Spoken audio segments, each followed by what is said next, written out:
গ্রামের মানুষ তো অনেক কিছুই চোখে দেখে না যা শহরের মানুষ দেখে। গ্রামের মানুষের আকল আর শহরের মানুষের আকলও একরকম না। গ্রাম থেকে বধূ মানুষ একজন নবীজির কাছে আসা যাওয়া করত, দেখতেও ছিল একেবারে রং কালো, কুচ্ছি, গোলাম, দরিদ্র, ঘরবাড়িবিহীন মানুষ। মানুষটার নাম, এই সাহাবীর নাম হল জহের বিন হারাম রাদিয়াল্লাহু আনহু। দেখতে একেবারে কালা কুচ্ছি ছিল এবং গোলাম ছিল, দরিদ্র ছিল। নবীজির কাছে আসতো। তা আসার সময় গ্রাম থেকে যে ভালো ভালো জিনিস পাওয়া যেত এগুলো নবীজির জন্য নিয়ে আসতো। যেমন আমাদেরকে, আমরা ঢাকায় থাকি, গ্রাম থেকে যারা যায় অনেক সময় ভালো জিনিস নিয়ে যায়। যেমন কয়দিন আগে এক লোক আমার কাছে দেখা করতে গেছে, তো দেশি মুরগির ছোট ছোট ডিম আছে না, ওগুলো নিয়ে গেছে। আমাকে বলে যায় যে হুজুর এইটা শহরে পাইতেন না, আপনার লেগে লয়ে আইছি। গ্রামের কিছু জিনিস আছে যেগুলো শহরে পাওয়া যায় না। এই সাহাবী নবীজির কাছে আসলে গ্রামের ভালো ভালো জিনিসগুলা নিয়ে নবীজির কাছে আসতো। নবীজি আবার এমন জিনিস তাকে দিতেন যেটা গ্রামে পাওয়া যায় না, শহরের কিছু তারে হাদিয়া দিয়ে দিতেন। এবং নবীজির কাছে যখন যাইতো, একদিন নবীজি তাকে সাহাবীদের সাথে পরিচয় করায় দিতেছে। পরিচয়টা খেয়াল করে শোনার মতো, এবং যদি খেয়াল করে শোনেন তাহলে মুখ দিয়ে অটোমেটিক দেখবেন সুবহানাল্লাহ বেরিয়েছে। আগে কইেন না, খবরটা শুনালেন, কিন্তু আন্দাজি কইতেছেন সুবহানাল্লাহ। আল্লাহর রাসূল এই সাহাবীর সাথে মসজিদে নববীর অন্যান্য সাহাবী মদিনার লোকদের সাথে পরিচয় করায় দিতেছে। কি বইলা? নবীজি বলে, এই ওর নাম জহের বিন হারাম, ও আমার গ্রামের বন্ধু আর আমি ওর শহরের বন্ধু। সুবহানাল্লাহ। যারা খেয়াল করে শোনেন নাই তারা সুবহানাল্লাহ কই দেন, হ্যাঁ এরকম চাইছিলেন তারা। আমি কথাটা আবার বলি, খেয়াল করে শোনেন। দেখেন, গ্রামের মানুষকে কালা মানুষ, গোলাম মানুষ, গরিব দরিদ্র মানুষ, তার সাথে রাসূল শহরের লোকদের সাথে পরিচয় করায় দিতেছে। কি শব্দে? নবীজি বলেন, এই সাহাবীরা, ও আমার গ্রামের বন্ধু আর আমি ওর শহরের বন্ধু। সুবহানাল্লাহ। আচ্ছা, আপনারাও বলেন তো, মুহাম্মাদুর রাসূলুল্লাহ সাল্লাল্লাহু আলাইহি ওয়াসাল্লাম যদি, এই এই কান ধরে উঠাই দেবো এখান থেকে, আখবাসুন নাস কাহেগার, বলতেছি যে কথা বলতে পারবি না, কথা শুনবি, তোর কানে যায় না? মা বাবা এতটুকুন ভদ্রতা শিখায় নাই তোকে? তুই মরবি না, তুই কবরে যাবি না? দিলের ভেতরে একটু ডর ভয় নিয়ে বসতে পারিস না? আজরাইলের কাছে তুই ধরা খাবি না? তো মুহতারাম হাজিরিন, আল্লাহর রাসূল পরিচয় করায় দিতেছেন, ও আমার গ্রামের বন্ধু, আমি ওর শহরের বন্ধু। অথচ এই গ্রাম থেকে যে আসছে, ওর চেহারা কালো, কুচ্ছি, কালুরা, কালো, গুলাম, কিন্তু ওর জিন্দেগি কতটা বরকতপূর্ণ যে সাইয়্যিদুল মুরসালিন রাহমাতুল লিল আলামিন, আল্লাহর বন্ধু ওকে বন্ধু বলে স্বীকৃতি দিতেছে। আপনারা মনে করেন যে যত চোর চুট্টা আছে আপনারা আমারে বন্ধু কইল, কিন্তু আল্লাহর রাসূল মুখ ফিরায় নিল, তাতে কি আপনার আমার দাম বাড়লো না কমলো? একটা মানুষের সফলতা কখন?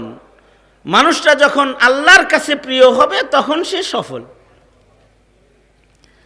একটা রাখালের সফলতা কখন? তার মনিব যখন তার উপরে খুশি হবে। একটা কর্মচারীর সফলতা কখন? যখন তার বস তার উপরে সন্তুষ্ট হবে, খুশি হবে। একটা বান্দার সফলতা তখন যখন তার উপরে আল্লাহ, আল্লাহর রাসূল খুশি হবে।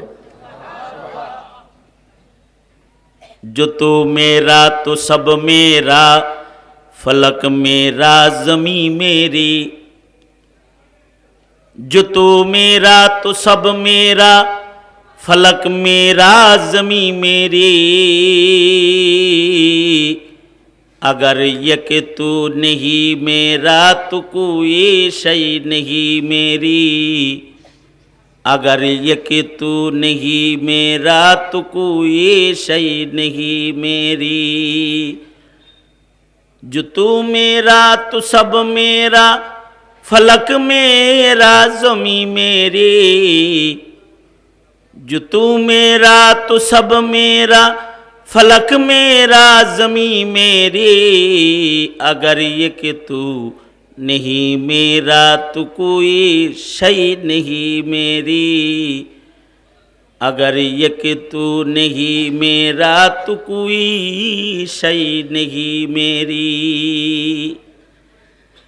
আপনারা আর আমারে তারেক জিয়া পছন্দ করে, ডক্টর ইউনূস পছন্দ করে, দুনিয়ার যত নেতা নেত্রীরা আছে সব পছন্দ করে, কিন্তু আল্লাহ পছন্দ করে। আপনার আমার সারানার দাম নাই। আপনাকে আমাকে পছন্দ করতে হবে কে? জোরে বলেন কে? এই এই এই এই এই এই এই বারান্দায় তোরা কারা রে? এই বারান্দায় কারা কারা ওখানে বসে আছে? ধর একজন যাতো ওখানে, ধর রে, ধর রে। আমি ওয়াজ করি আর না করি তো করে মানুষ বানায় থয়ে যাবো আজকে ইনশাল্লাহ। ধর ওখানে যা লাঠি লয়ে যাও, ওখানে ওখানে যারা কথা কয় ডাইরেক্ট বাড়ি শুরু করে দিবি, এরপরে মামলা যাওয়া হবে বনে। খিচুড়ি খাইতে আসছো, জনমের খাওয়ান খাওয়াই দেবো আজকে, চিনোস আমারে? একটা কথা কইতে পারবি না কেউ, সর এখান থেকে যা।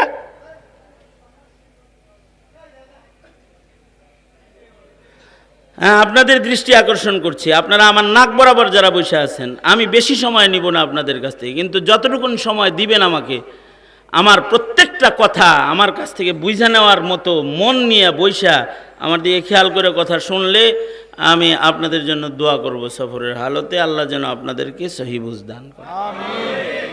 রাগ হইছেন? এই যে এতটুকুন গালি দিছে যে রাগ হইছে যে, বাঙালি বড় খারাপ, সোজা আঙ্গুলে ঘি ওঠে না, হাসিনারও উঠে নাই সোজা আঙ্গুলে। বহুত বলছিলাম আমরা বহুত বলছিলাম হাসিনাকে, হাসিনাও বুঝে নাই, পরে শেষে ভাগ্য বলাইছে। কিন্তু এ বাঙালি খারাপ তো, সোজা আঙ্গুলে প্রবাদ কি ঘি ওঠে না, এরকম করণ লাগে, বাঁকা করণ লাগে। ভদ্রের মতো কথা বলা শুরু করছিলাম, ভদ্র কথা তো শুনবেন না, এ কারণে অভদ্রের মতো কিছু আচরণ করা লাগে। দুঃখিত, সরি। বুঝে আসছে কথাটা? আমি আবার দৃষ্টি আকর্ষণ করছি, আমার কথাগুলো আমি চাই আমি যেরকম আগ্রহ সহকারে বলতেছি আপনি ওরকম আগ্রহ সহকারে দুই চার কথা শোনেন, তাইলে হয়তো দোয়ার আগে খালিস তওবা নসিব হইতে পারে। হ্যাঁ, আল্লাহ কবুল করুন, আমিন বলেন। তা আমি যেটা বলতেছিলাম, এই পৃথিবীর সবাই আপনাকে আমাকে পছন্দ করে, কিন্তু যার পছন্দের হওয়া দরকার তিনি পছন্দ করে না, লাভ আছে কোনো? হ্যাঁ, সবার ভোট পাইছে, একজনেরটা পায় নাই। কার ভোট পায় নাই? কিন্তু কারোর ভোট পায় নাই, সে একজন তাকে ভোট দিয়ে দিছে, এটা আমার বান্দা, হাযা আবদি, ও আমার গোলাম, এ কথা তিনি আসমান থেকে ঘোষণা দিয়ে দিছে। কারোর ভোট দরকার নাই, ওর জান্নাতের দুয়ার সবগুলো খুলে গেছে, সব খুলে গেছে। जो तू मेरा तो सब मेरा, फलक मेरा ज़मी मेरी, अगर ये कि तू नहीं मेरा तो कोई शै नहीं मेरी। তিনি যদি আমার হয়ে যায় তাহলে সব আমার হয়ে গেল, আর কিছুর দরকার হবে না তখন। আর আল্লাহ তাআলা যে কাউকে পছন্দ করবেন, আল্লাহ কারোর টাকা পয়সা দেখা পছন্দ করে না। আল্লাহর রাসূল বলেন, আল্লাহ বান্দাকে পছন্দ করে বান্দার কালাব দেখা, বান্দার আমল দেখা, চেহারা দেখাও না, মাল দৌলত দেখাও না।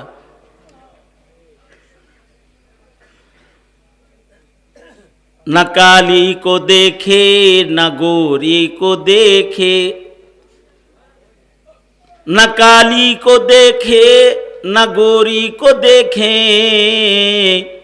पिया जिसको चाहे सुहागन वही है। তিনি কখনো কখনো কালো মানুষকেও মনোনীত করেন, গোলামকেও মনোনীত করেন, যেমন হযরত লুকমান আলাইহিস সালাতু ওয়াস সালাম। কোরআনে হাকিমে 114 সূরার মধ্যে একটা সূরা হলো সূরা লুকমান।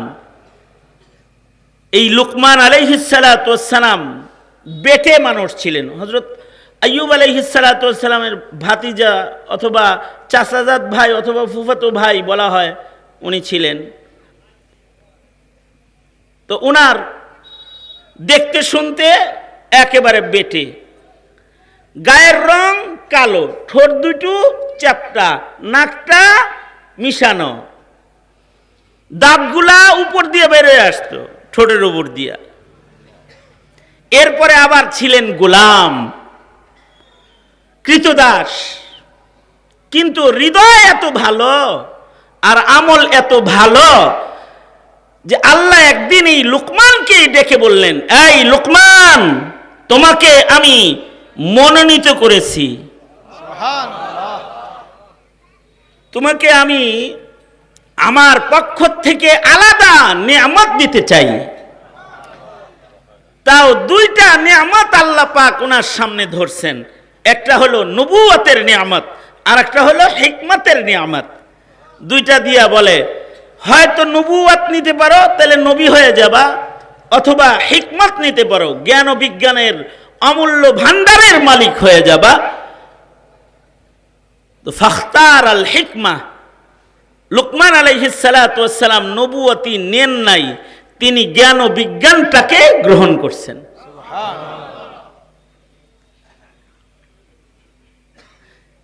এবং আল্লাহ তাআলা ওনার নামে কিয়ামত পর্যন্তের জন্য কোরআন মাজিদে সূরা দান করছেন।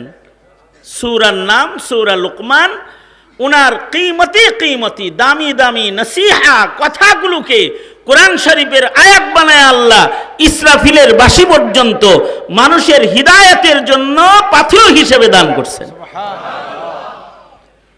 আমরা দেখা, টাকা দেখা, নমিনেশন কে দিল এটা দেখা না, কলব দেখা, আমল দেখা।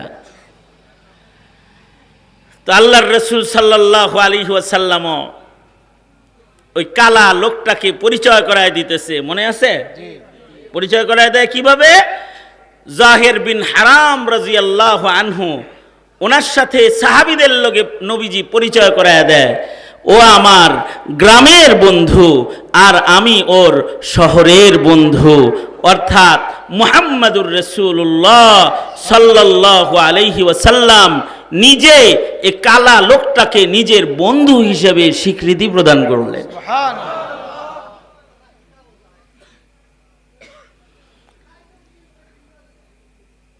অথচ এর ইনকাম সোর্স কি ছিল?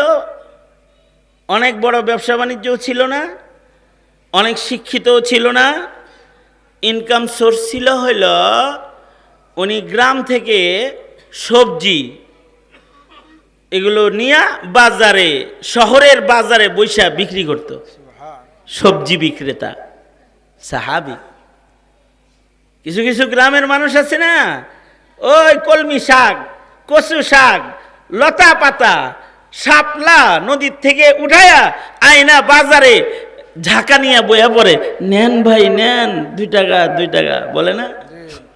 এই সাহাবিটা হলো এই মানের সাহাবি। এরকম তরকারি নিয়ে এসে ব্যস্ত। তারপরে আগের যুগের মার্কেট কি মার্কেট ছিল কোনো? এখনকার মার্কেট তো অনেক উন্নত। এখন মাছের দোকানেও শেড করা, মাছের দোকানেও শেড আছে, তরকারির দোকানে শেড করা, তরকারির দোকানে শাটার আছে। বাবা, শাটার! আর আজ থেকে 30 বছর আগে মুদি দোকানেও শাটার ছিল না। মুদি দোকান বসতো, যেমন আমি আমার কথাই বলতেছি, আমি এই 40-42 বছর আগে মনে করেন যখন ছোট ছিলাম, তখন আমার দাদার সাথে আমি বাজারে গেছি, হাটে গেছি। তখনকার হাট ছিল কি, বেড়া ছাড়া কিছু 2-4টা ঘর ছিল, যেগুলোর চতুর্দিকে বেড়া নাই, শুধু চালটা আছে। এই হলো হাট। এটা সপ্তাহে একদিন বসতো, আর মানুষ পাটি বিছাইতো, কলা পাতা বিছাইতো, অথবা একটা লং ক্লথ নিয়ে যেত, এটা বিছায় এটার ভিতরেই দোকান সাজায় বসতো। চাল ডাল তো এই তেল, এই আদা রসুন জিরা বয়া কিন্তু এটা এখনো গ্রামে গঞ্জে গেলে এর কিছু ছাটছুট চিত্র গ্রামে গঞ্জে এখনো আছে। এটা আগে ওই ঢাকা শহরেও ছিল এরকম। আর মানুষের মার্কেটিং কিরকম উন্নত ছিল, হায় রে আল্লাহ! আমার মনে হইলে পরে অস্থির লাগে। আমার দাদা, আমার মা অথবা আমার দাদি আমার দাদার হাতে ছোট ছোট এরকম এর চেয়েও ছোট একটা বোতল দিয়ে দিত, তেল লয়ে এন। আর আমার দাদা তেল কিনতো কি জানেন? আধা ছটা, এইটুক। এটা শুধু আমার দাদা কিনতো তা না, বেকের দাদা এরকম কিনতো। তো এই তেল যখন নিয়ে আইতো তো দাদি এরকম করতো, এইটুক আনছেন? হ্যাঁ এইটুকি, কয়েক ফুটা দিয়ে বাগার দিয়ে দিও। আর এখন হলো ক্যান, মানে 5 লিটারের ক্যান, তাও ইনটেক মুখা, তারপরেও খায় ধোঁকা। তারপরে এটা 2 নম্বর তেল, কয় অরিজিনাল, এই কি যেন কয়, অরিজিনাল সয়াবিন না, পাম অয়েল। জমানা তো উন্নতি হয়েছে, কিন্তু 2 নাম্বারই বেড়ে গেছে। আর আগে যে ওই 1 ফুটা দিত না তরকারিতে, ওইটাতেই বাগার দিত, যে গ্রান হইতো, ওটা 1 নাম্বার ছিল। যাক, ওই আলাপ আপনাদের কাছে করে কি লাভ আছে, আপনারা জানেনি, তাও জানা জিনিস স্মরণ করাইয়া দিই। মানুষগুলো তো তখন অনুন্নত ছিল, কিন্তু মানুষগুলো আল্লাহর কাছে দামি ছিল। তো জাহের বিন হারাম ওই সবজি টবজি লয়ে আইতো, বাজারে বেচত। একদিন নবীজি মদিনার বাজারে গেছেন, হযরত জাহের বিন হারাম উনি দোকান সাজায়া মাটিতে বৈশা তরকারি বিক্রি করতেছেন। হাবিবে কিবরিয়া মুহাম্মাদুর রাসূলুল্লাহ সাল্লাল্লাহু আলাইহি ওয়াসাল্লাম কতটা সাদা মাঠা, অথচ তিনি সাইয়্যিদুল মুরসালিন, তিনি নবীদের সর্দার, তিনি আল্লাহর বন্ধু হাবিবুল্লাহ। তার মাকাম হলো লা ইউমকিনুস সানাউ কামা কানা হাক্কুহু বাদাজ খুদা বুজুর্গ তু ই কিসসা মুখতাসার। মুহাম্মাদুর রাসূলুল্লাহ সাল্লাল্লাহু আলাইহি ওয়াসাল্লামের শান হলো আল্লাহর পরেই যার স্থান, তিনি হলেন মুহাম্মাদুর রাসূলুল্লাহ সাল্লাল্লাহু আলাইহি ওয়াসাল্লাম। আল্লাহর পরেই তিনি সবচেয়ে দামি। তিনি কি করলেন? তিনি বাজারে যায় দেখি কি যে ওনার বন্ধু তরকারি বেচতেছে, ওই যাকে বন্ধু বলে ওই তরকারি বেচতেছে। আল্লাহর রাসূল কি করলেন? বসে থাকা হযরত জাহেরের পিছনে যায়া নবীজি মাটির ভেতরে লেপটা দিয়া বসে গেলেন। অনেক সময় ভিড়ের ভিতরে যদি দোস্তে দোস্তরে দেখা হয় তো পিছন দিক দিয়ে যায় জড়ায় ধরে, নড়তেও দেয় না, মানে বুঝাইতে চায় কে ধরছে ক দেখি, ঠিক না? অনেক সময় মাথা ধরে এরকম ঘুরাইতে ঘুরতে না, তার বুঝাই বলো কে, তাছাড়া ছাড়তো না। তা আল্লাহর নবী ওইরকম পিছন থেকে ধরবেন। ধরার স্টাইলটা কি আল্লাহর রাসূলের? ধরার স্টাইলটা হইল, হাদিসে আছে, আল্লাহর নবী হযরত জাহেরের বগলের 2 বগলের নিচ দিয়া হাত ঢুকায়া দিয়া এমনে করে নবীজি বুকের মধ্যে জড়ায়া ধরছেন, আর আওয়াজ করতেছেন না নবীজি। জাহের বিন হারাম তো বুঝা ফেলাইছে কে ধরছে আমারে, বুঝবে না কেন? নবীজি কোনো রাস্তা দিয়ে হাইটা গেলেও বোঝা যাইতো এই পথে সাইয়্যিদুল মুরসালিন গেছে, খুশবু আইতো। হযরত জাহের যখন বুঝছেন, উনি বুঝা নবীজি উনারে ধরছে, আর উনি কি করতেছে? উনি নিজের পিঠকে নবীর বুকের সাথে এমনি এমনি ডলা দিতেছে। এই যে ডলারটা যে দিতেছে এটা কি লেগে দিতেছে? এটা দিতেছে হইল, যদিও লোকটা বসে আছে বাজারে, কিন্তু ওনার নজর আছে কবরের ভেতরে, চিন্তা করতেছে নিজের দেহটাকে আল্লাহর বন্ধুর বুকের সাথে একটু ঘষা দিয়ে রাখি, যেন কবরে গেলে পরে আযাবে আমাকে গ্রেফতার না করে। কদম সুয়ে মারকদ, কদম সুয়ে মারকদ, নজর সুয়ে দুনিয়া, कदम सूए मरकद नजर सूए दुनिया, किधर जाना है और किधर देख।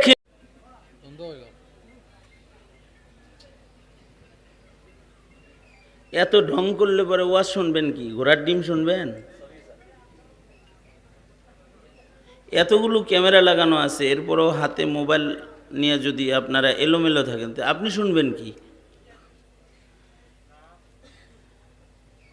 অবশ্য আমি জানি আপনারা এখন এই রাত 12টায় ওয়াজ শুনতে বসার নাই, তবরও কাছে খায়া দেওয়া যাইবেন গা, এর লেগে বয়ে রয়েছেন।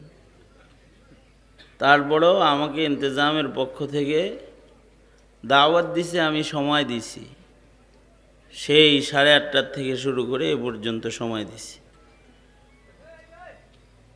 আমাকে এখন স্টেজে আনছে, আসছি। এখন যদি আপনারা সামনে যারা আছেন তারা যদি আমাকে এতটুকুন সময় না দেন, এই সময়ে যদি আপনি মোবাইল নিয়ে ব্যস্ত থাকেন, এই যে আপনার হাতে মোবাইল,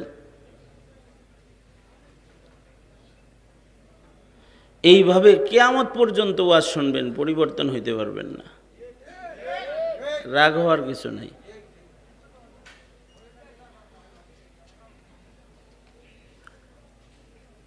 যদি দিল দিয়া কিছু কথা শোনেন তাহলে দেখা যাবে যে তওবা নসিব হবে ইনশাআল্লাহ। দিল লাগবো। আল্লাহ তাআলা বান্দার উপরে খুশি হইবেন, বান্দার তো খুশি করার মতো মেজাজ লাগবো। বান্দার দিলের ভেতরে এটা আসতে হবে যে আমার এই কাজটা আল্লাহর পছন্দ করাইতে হইব আমার। আপনি নামাজ পড়লেন সারা জীবন, জিন্দিগিতে চিন্তা করেন নাই যে আমার নামাজটা কি আল্লাহ পছন্দ করতেছে কি করেন। এই তোর হাতে মোবাইল কেন?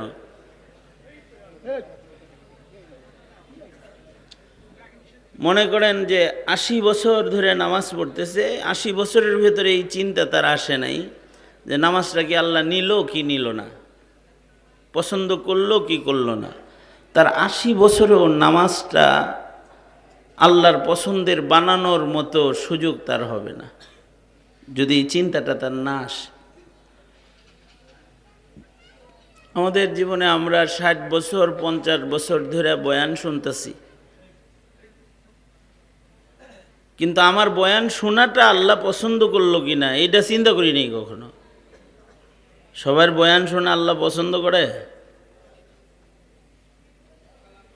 যদি বয়ান শোনার নিয়তি না করে, হে নিয়তি করছে যে তবরকটা পাইলে দিমু দৌড়, সিটা দৌড় দিমু,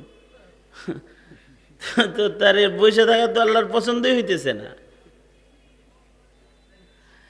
তাইলে এইখানে যে একটা ক্ষমার ঘোষণা আছে মাহফিলে, এটা সে নিবে কেমনে? কিছু কিছু সময় আছে আল্লাহ পাক একটু নরম হয়, বান্দাকে মাফ করে দেয়। যেমন রোজার মাসে আল্লাহ নরম থাকে, রহমশীল হয়, মাফ করে দেয়। কেউ যখন মাহফিলে যায়, দিনী পরিবেশে বসে, ফিরিস্তাদের বেষ্টনীর ভেতরে বসে, আল্লাহ তখন নরম থাকে, আল্লাহর রহমত তখন বান্দার জন্য দুয়ার খুলে বসে থাকে। সুবহানাল্লাহ। আগামীকালকে বললেন কারা কারা এই মুহূর্তে মনোযোগী হয়ে পড়ছেন? হাত তোলেন তো দেখি। এক হাত তুলছেন মানে কি আপনি অর্ধেক মনোযোগী হয়ে বসছেন নাকি? দুনাত সোজা করেন, সোজা করেন। এখনো হাতে মোবাইল আছেই তো, সোজা করেন, নাড়াচাড়া দেন, হাতে মোবাইলটা পড়ে যাক।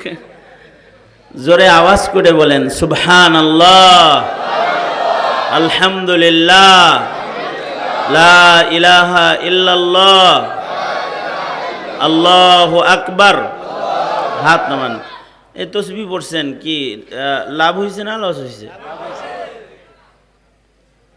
জিন্দিগিতে যা জিক্র আজকার ইবাদত বন্দিগি যতটুকুন করবেন এইটুকুই কবরে যাইব, আর যেটা ইবাদতের বাইরে করবেন এগুলো সব দুনিয়ায় রয়ে যাইব। পূর্বের যুগের মানুষরা আমাদের মতো এত ডিজিটাল ছিল না। পূর্বের যুগের মানুষরা এরকম বিদ্যুতের বাতি ব্যবহার করে নাই, গ্যাস ব্যবহার করে নাই, এরকম ইলেকট্রনিক্স মিডিয়া ছিল না তাদের। এমনকি তাদের গায়ে সুন্দর কাপড়ও ছিল না, তাদের বাড়িঘর ভালো ছিল না, ভাঙ্গা ঘরে তারা থাকছে, কিন্তু তারা মানুষগুলো আল্লাহর কাছে ভালো ছিল। আল্লাহর রসুল বলেন, খায়রুল কুরুনি করনি সুম্মাল্লাযীনা ইয়ালুনাহুম সুম্মাল্লাযীনা ইয়ালুনাহুম। নবীজি বলেন সবচেয়ে ভালো যুগ হলো আমার যুগ, এরপরে যত তোমরা সামনে যাইবা যুগের মানুষগুলোর মূল্য কমতে থাকবে, জমানার মূল্য কমতে থাকবে, সময়ের মূল্যও কমবে, এই মানুষগুলার মূল্যও কমতে থাকবে। আদ-দুনিয়া মুদবিরাতুন ওয়াল আখিরাতু মুকবিলাতুন। আন আলীন কাল, হযরত আলী বলেন দুনিয়া এটা পিছনে পড়তেছে, আসলে আমরা সামনে যাইতেছি, আখিরাতের দিকে যাইতেছি, কবরের দিকে যাইতেছি, বিচারের দিকে যাইতেছি, মিজান পুলসরাতের দিকে আগাইতেছি। আমরা সময় যাইতেছে, আমরা অগ্রসর হইতেছি আখিরাতের দিকে, আর দুনিয়া আমাদের পিছনে পড়তেছে। এখন কেউ যাইতেছে আখিরাতের দিকে, যদি তাকায় থাকে পিছনে, যেটা পিছনে পড়ছে দুনিয়ার দিকে, সে কি গন্তব্যে পৌঁছতে পারবে? তো বলেন, পারবে তো?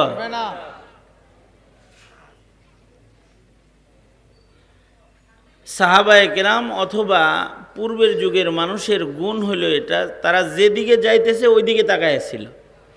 যাইতেছে কবরের দিকে, তো কবরের দিকেই তাকায় ছিল। যাইতেছে হাসরের দিকে, তো হাসরের দিকে তাকায় ছিল। অন্যদিকে তাকায় গাড়ি চালাইলে গাড়ি রোডে থাকে না খাদে পড়ে? কথা কন, হ্যাঁ? যাইতেছেন সিলেটের দিকে, স্যার হয়েছেন ঢাকার দিকে, রোডে গাড়ি থাকবো তো? আমরা যাইতেছি তো কবরের দিকে, কিন্তু তাকায় রইছি দুনিয়ার দিকে। এই হলো আমাদের রং। আর পূর্বের যুগের মানুষের রং হইল তারা যাইতেছিল কবরের দিকে, তাকায়ও ছিল কবরের দিকে। দুনিয়ার চাকচিক্য, উন্নতি এগুলোর খেয়াল তাদের ছিল না, তাদের ফিকির ছিল তাদের আখিরাত। এ কারণে মানুষগুলা ভালো ছিল, মানুষগুলা দামি ছিল।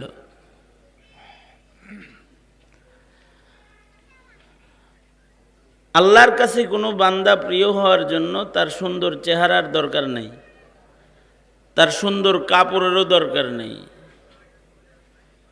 আল্লাহর কাছে পছন্দনীয় বান্দা হওয়ার জন্য অনেক দামি সুন্দর গাড়িওয়ালা হওয়ার দরকার নেই। আল্লাহর কাছে বান্দা প্রিয় হওয়ার জন্য সুন্দর ডুপ্লেক্স বাড়ির মালিক হওয়ার দরকার নেই। আল্লাহ বান্দাকে পছন্দ এই মাল দৌলত, চেহারা, সৌন্দর্য, চামড়া দেখে আল্লাহ পাক আল্লাহর বান্দা মনোনীত করেন না। আল্লাহ পাক বান্দা মনোনীত করেন বান্দার কলব, দিলের সৌন্দর্য দেখা, বান্দার সুন্দর সুন্দর নেক আমল দেখা। আল্লাহর রাসূল বলেন, ইন্নাল্লাহা লা ইয়ানজুরু ইলা সুওয়ারিকুম ওয়া আমওয়ালিকুম ওয়ালাকিন ইয়ানজুরু ইলা কুলুবিকুম ওয়া আ'মালিকুম। আল্লাহর রাসূল বলেন, নিশ্চয়ই আল্লাহ তাআলা তোমাদের সূরত, তোমাদের ধন দৌলত এগুলো দেখেন না, আল্লাহ পাক দেখেন তোমাদের কলব, তোমাদের অন্তর। আল্লাহ পাক দেখেন তোমাদের আমল কার সুন্দর।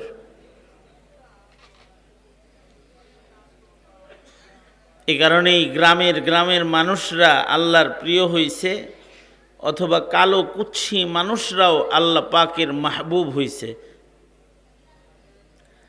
আল্লাহর নবীর কাছে দেহাত থেকে গ্রামের মানুষ কি খুব কিছু বুঝে?